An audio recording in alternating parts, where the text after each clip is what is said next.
ఎవరిని తల్లి మీ ఇల్లు వేలుపు దేవుడు ఎవరమ్మా?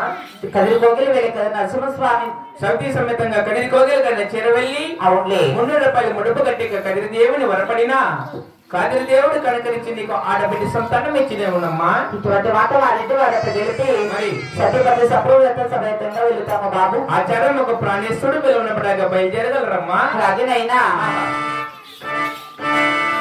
మా ఇంటి వారు ఇక్కడ ఉన్నారు బాబు. వెళదామా నాయనా?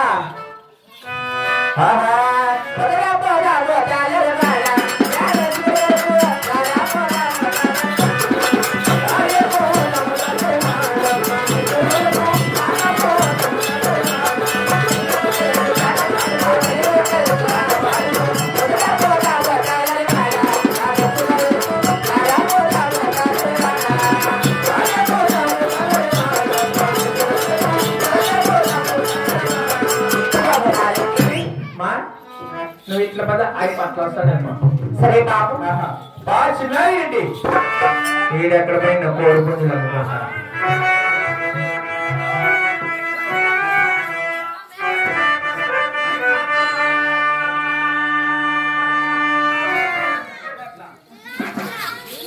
ఏమరు నీకు ఆయమ్మ నాకు బిడ్డలో రామచంద్ర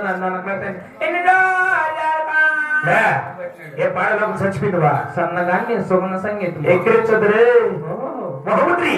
ఎక్కడా భార్య అంటే ఆయమ్మ ఉండదు ఆయమ్మ నువ్వు ఉండవు బాగా కొడతారు మీకు బిడ్డలో ఎట్లయితారులే నన్ను నమ్మరు నిన్నే అలవై నమ్మేది లేదు ఏం అవసరం లేదులే అమ్మ కొండమేవి నా భార్య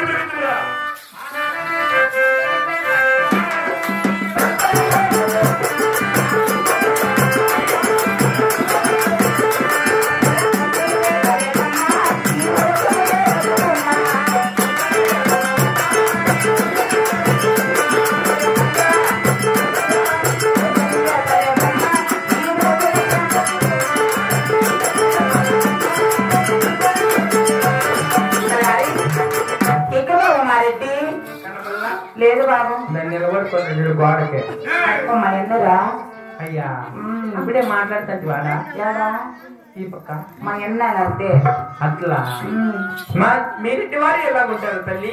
మా రెడ్డి వారు 6 అడుగులందు కాదు కూర నిశ్చయం కలిగిన వాడు ఎత్తుకు సారి కలిగిన వాడు. ఆయన సూర్యుడు చెల్లుకి వాళ్ళ దగ్గర వెలుస్తుంటారు బాబు. అయ్యా అయిపోయినాం చూడమ్మా. అలాంటి మా రెడ్డి వారికి 10 నమస్కారాలు చేద్దాం బాబు. సరే తల్లి. ధనవంటి 10,000 దండాలే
ఎవరు దొబ్బింది ఏడా ఈ నుంచి ఎవరు దొబ్బింది ఏలా అన్న దొబ్బింది పెట్టిందేవా దయ్యం పట్టింది సార్ శివరాత్రి కోనలోకి పోయి నిమ్మకాయ నెత్తిని పెట్టి ఉండేది వెళ్ళగొట్టారు.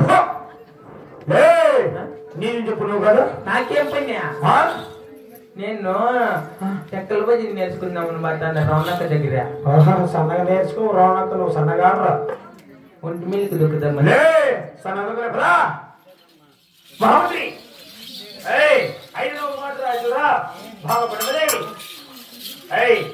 నేను నా